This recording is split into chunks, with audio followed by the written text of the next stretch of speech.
mụ na di m mụsịrị ụmụ n'atọ, di m bido kwugharịba. Ọ na-akwugharị na-agwa ya ọ na-esere anyị okwu. Ọ na-akwugharị na-agwa ya ọ na-esere anyị okwu.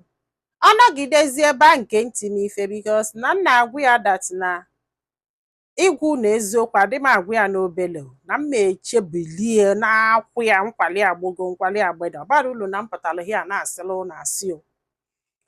So ihe a na-aga o megidezi ọkwụsị inye ego nri maka na ọ sị na ya na-akparị ya, and ịgwa anyị eziokwu na ya na-akparị ya maka na ma mụrụ ka ị ga-esi na-eme nwaanyị ajọ ife na-akwụgharị. Ọmalụ ndị gị na ha na-agba na-akwụgharị, ị na-epi ofu na-epi ote, ị na-achọkwa ka o respect ba gị like I don't know etu ụfọdụ si eche echiche.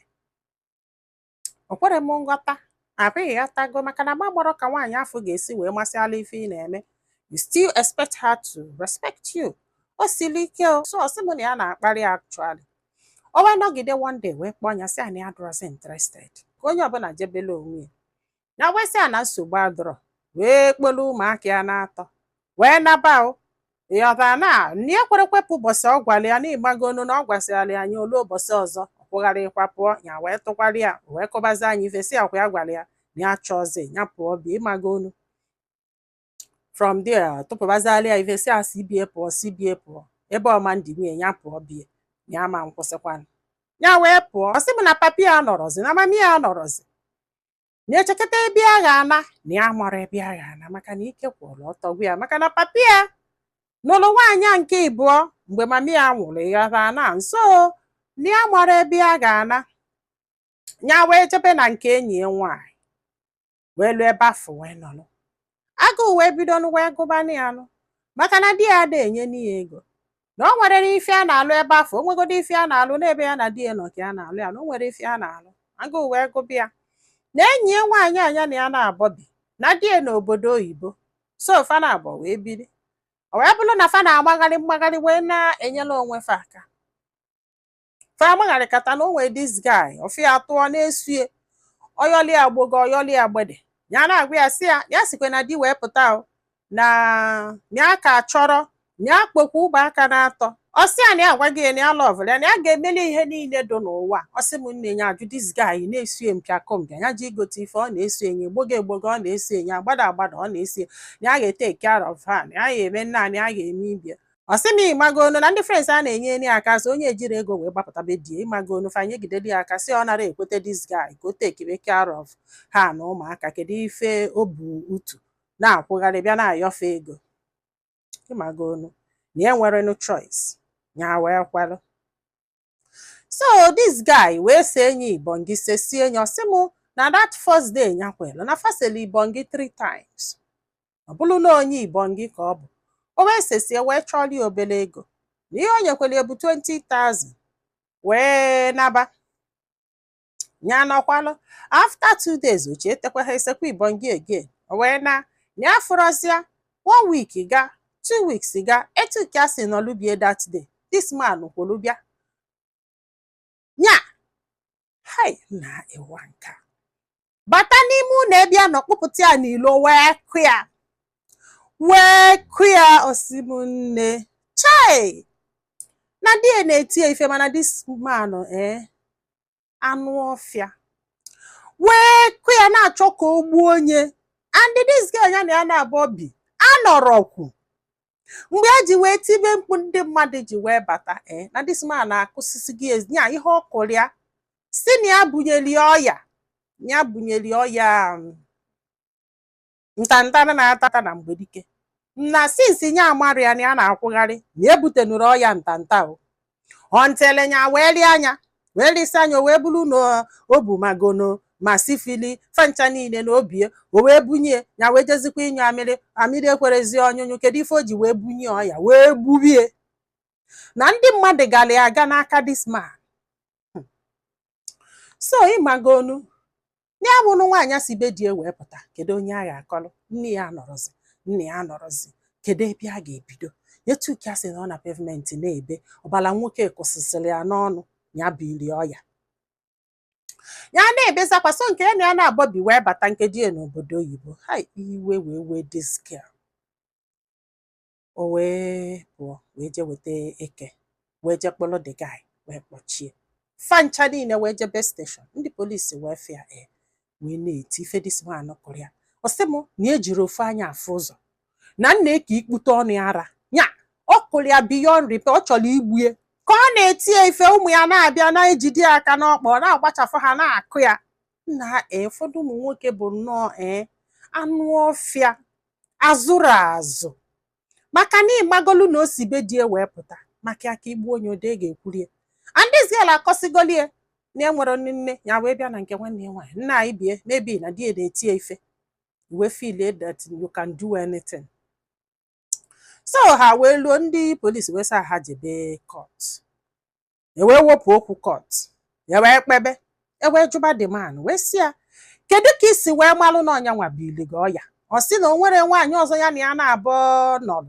before ọya wee tụọrịa ndị court wee sị ya o nwere nwaanyị ọzọ gị na ya na-abụ nọ for 2 weeks ịma ma ibugolu dị ọya before ifu this girl ọ sị na ya dụshọ na eburula ọya na o nwere onye ọzọ ya na ya na-abụ nọrọ ọ bụrụ na ya na mmadụ nọrọ nwere onye ma alụnụ ọ bụrụ na ya na mmadụ anọrọ nwere onye ma alụnụ ndị court wee sị ha na ha na-abụ ga-eje test fana abụ jee cheki onwe fe ka amala onye bụ dị ọya unu ama na-eje test fana abụ jesie test pụta unu ama na this guy bụ ọya na digel enwere dị ọya unu ama na this guy bụ dị ọya na digel enwere dị ọya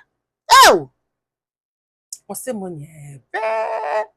nyebe ta afụfụ uwe ata ikikele eze ya beketela akwa na court so ndị court wee gbakọ ego niile because na ka ha lu police station ịmago na eduru ejebe ụlọ ọgwụ enyi nwaanyị duru ejebe ụlọ ọgwụ etiritibie so court wee sị anya yipụ akwa wee yipụ akwa ife ihe this man kụrụ ya akpụtụkpụ this guy kụrụ ya wee sị anya dukweri ejekwa ụlọ ọgwụ again na agwọrọ ya ọfụma ịmago na fa na-etiriti n'oke ego fanwe ewedukweri ya wee jebe ụlọ ọgwụ wee bilọ ife niile fa use wee treat this girl the man wee kwụọ ya wee sị na ọ ga-enyekwa 250,000 for pain and suffering maka na ọ bụrụ nyanwa bili ọya wee kwụọ ya duga duga the man na-ayọzi biko court sị na fa ekwugo ihe ha kwụ akwana ya onye na-eme ihe a bụkwa married man onye na-ezuzu ihe a na-abụkwa married man which means na ọ ya afọ obunyekwugo ya nwunye ya polygamous in nature ọ sị bụ ka ya beketela akwa George wee sị ya by the way kedu ife na-aza na ịnọba enyi gị nwaanyị kedu ebe di gị nọ ya wee kọbalụ George ife melụ na ọkọgideli ọkọsarịa George wee sị ya actually kedu ife imelu di gị gwa m eziokwu ife imelu di gị na m achọrọ ọgụ ikpe ọmụma ya wee kwuo etu o si wee se etu o si akwụgharị kpaa afa the girl ya na ya na-abụ na akwụ kpaa afa the girl ọ na-aba na nke egwu ụbọchị ọ chụpụrụ ya n'ụlọ na o nwere ife amị na maka na enwere nne na enwere nna George wee sị ya na nsogbu adịrọ wee dee akwụkwọ wee sendị elu die wee mee nye invite na court ole ụbọchị afọ na-ejebe wee jụba die si ya kedu ife this girl melu gị na ịchọ ịmụ ife o melụ gị iji wee chụọ ya sị na ede anụzi ụna ama na o nwere ihe nwoke kwuru o jikwe na-akparị ya ya pụọ bata ọ na-akparị ya wee sị ya ya weta nọmba da girl wee kpọọ the girl wee jụọ ya gị na onye dị otu udo otu ọ na-akwụ ọ sị so na ị na-eli enyi na-enete nwaanyị ọzọ anya chọọ ijesie bata ka di gị nwunye gị kọbalụ gị aka ya ijesie bata ọkụ ọlụ gị aka mee gị welcome ya kpalị na gị ife ịchọ ọgba nkịtị ya ikekwula ụtọ gwụ George wee sị ya number 1 n'ihi akwụ this girl ụgwọ okele ịchụpụrụ ya ọ tara afụfụ sọsọ ya na ị ga-enye ya ego na ihe anụ wee tirie na ị ga-enye ya ego in fact na ị ga-ahaghari ụlọ ị ga na-akwụ ụgwọ ya ntịla ụmụaka eluo 18 years ọ bụrụ na ịjụ n'ọfụ osolugo na-akwabeghị unu eje biri and na bọsị ọzọ ị ga-emetụ ya aka ya ewele aka ya bịa kpụrụ gị kpọchie and na nna ego na ị ga na-enye ya every month unu nwa ga-ekreti single mother unu nwa ga-ekpe ikpe single mother unu nwa ya aka akụkọ single mother ịhapụ nwunye gị bụta ụmụ na-atọ nakwụrụ nwaanyị ọzọ okwugheri ọ na-esi a single mother okwugheri ọ na-esi asị why you created single mother ọsị m ewelu mba wee saa dị esi sasịa anya isi wee gwu ego nọ 500k ihe dị enyere ya George wee gwu ego na ọ ga na-enye every month wee sị ya na ọma nkwụnwụ ụgwọ ụlọ na fa ga-esokwu ya wee na biribie ọkwalụ ọsị m na ya na di ebi kịta na anyị na di ebi kịta ọ na-enye ya ego fakwụlụ every month. Judge si ịchọkwa ịgbara akwụna o, mana ọkwa ifulu accommodation, ọkwa ifulu feeding, you must provide it for this kids. Na ihe a mere this lady na anọ gị kọsịrị ya. Azumi na-egburu nwa egbu na. Kedu ebe ịma ụmụ gị nọ? Like Azumi na-egburu this woman tọsịala ụmụ gị. Ise na ịchụpụrụ nwa mmadụ, nwa ime nwere nne nwere nna. Ụfọdụ ụmụ nwoke afọtala unu mmiri. Afọtala unu mmiri mba! Si unu na-echebe ebe unu ya etinye utu unu. Most of you guys na-ezuzu ihe a. Ebe ifuru nwaanyị ọzọ ga-etinye utu gị di a, nwere first ị na-eche. Ide eche dị maka nwa, ide eche dị maka nni, ide eche dị maka arụ ọnwụrụ fa. Ịchọ ụdị ịma ịchụpụga nwaanyị tụchala ike ba be nwaanyị ọzọ. Asị na ụmụ nwoke na-anwụ anyhow, mana unu na-egbu onwe unu. If you are not ready, don't get married. Don't. Stay single. Azumi na this man kugburu this girl na. Ebezi ọnụ kọbala ndị mmadụ ọ gbapụrụ na di nwoke ọzọ wee kugbuo onye ebe ọ na-eso nwoke ọzọ ashana nna anyị bie yara eme ịtaga ha ashana. Agwa m unu na nwoke ọbụla ọ ga-abụ ifura single mother si single mother asịrị ya o dobele single mother somewhere. Chukwu meelu na ebele. Ọ bụgodu na ị chọrọzi you can put up with that lady. Asịra ngene ya na abobile. Provide a place for her and the kids. You move on because ụfọdụ ụmụ nwaanyị you can't live with them. Yes, I agree. But somebody chụfụzie nwaanyị afọ gbute ụmụaka gị.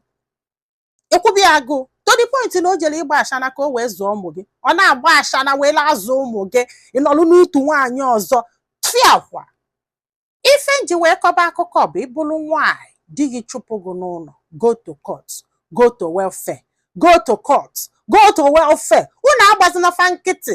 Unu agbazina fa nkịtị. A man cannot just stood up one day and chase you out. No! Especially with kids. Eme. Make them responsible. If I na-akọrọ ha, na chụpụrụ a ga-eje gbaba ashana men na amibie ka iwe zo ụmụaka. Ọ na-abụ onye pari abịa na my this thing si ya kedu ife ka na-eme go to court. Ara akọgheli ndị be anyị daalụ nọ ka dị n'ụbọchị ọzọ.